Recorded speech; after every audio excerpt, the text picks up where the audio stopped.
I love a good coconut macaroon. And what's funny is I never really liked them before because I'd made them a few times and I was kind of underwhelmed. I'd bought them at the store and never been like wowed by them.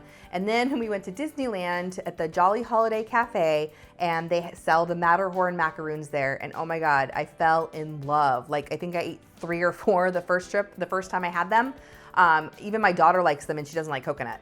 So we love those cookies. And so I came home and I set out to find a recipe as close to that one as I could. And I have with this one.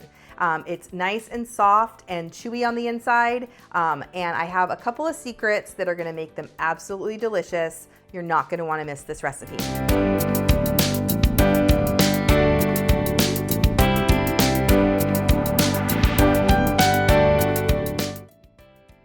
I've tried so many macaroon recipes and this is the one I finally settled on.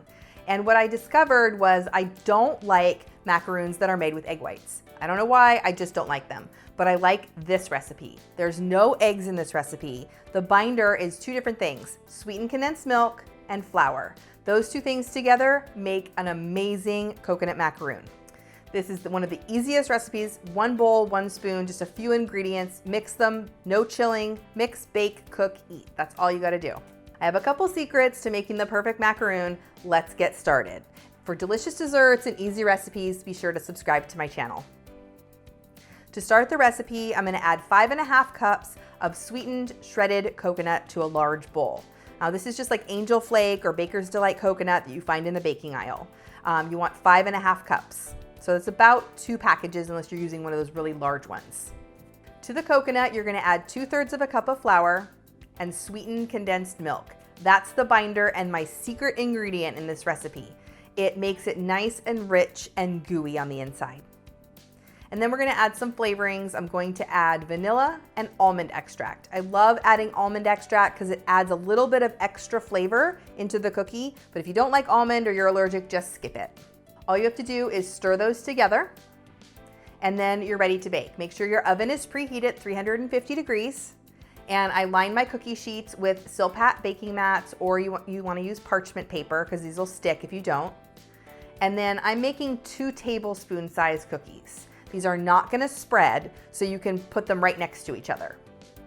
Now what I like to do is once they're all scooped, I like to wet my fingers and just kind of push in any of the excess little coconut tendrils that might be sticking out of the top or around the edge, because anything that's sticking out alone by itself might burn. So make sure and just wet your fingers a little bit and push them down and press them in so that they're all nice and compact. And then you're gonna bake them off in a 350 degree oven. They're only gonna take about 12 minutes or so. Once the edges and the tops just start to get golden, you'll know that they're finished. Now they are perfect plain. I love eating them plain, just a basic coconut macaroon, but they're also delicious dipped in chocolate. Now I know most people like to dip the bottoms in chocolate, but I am going for that Matterhorn macaroon look, so I dip the tops in chocolate. So you can do white chocolate or semi-sweet dark chocolate, whichever you prefer. Now, if you're gonna dip them in chocolate, I highly recommend getting the baking bars that you get in the baking aisle and not using chocolate chips. Now, I used semi-sweet and I used white. You could also get like dark chocolate, but these taste a lot better than the chocolate chips and they harden better also than the chocolate chips or Candy Quick or any of those kinds of things. So I highly recommend these. Ghirardelli is one of my favorite ones. Baker's also makes the chocolate too. To melt chocolate, what I love to do is if you have paper bowls, like the Dixie bowls, those are my favorite ways to melt chocolate because then it's easy cleanup. I just have to throw it away. So go ahead and melt them according to the package directions. White chocolate's really finicky, so I do it at 50% power. I'm in like 30-second increments and stir in between each one. I always do 30-second increments and stir in between just to make sure it gets nice and melted and smooth without burning. And then all you have to do is dip your macaroons. You can dip the bottoms if you want. I love dipping the tops. Just kind of dip a little bit in the top and then place it on your cookie sheet and let them harden. And that's it. We've got macaroons. Once they harden, once the chocolate hardens, then they're ready to eat, or even sometimes when the chocolate's not hard, just saying. That I love the white chocolate ones if you're in the mood for like a Mounds cookie, like a candy bar. The dark chocolate ones are really, really good. These are perfect for the holidays. They're perfect for Easter because coconut abounds this time of year. They're great for anyone who loves coconut, and they're also egg-free, so if anyone's allergic, you've got the perfect treat for them. Let's taste one.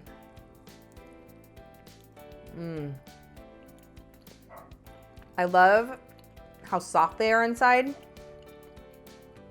That sweetened condensed milk and the flour kind of mixed together to make it a nice, smooth center. And that's absolutely what I love about a coconut macaroon.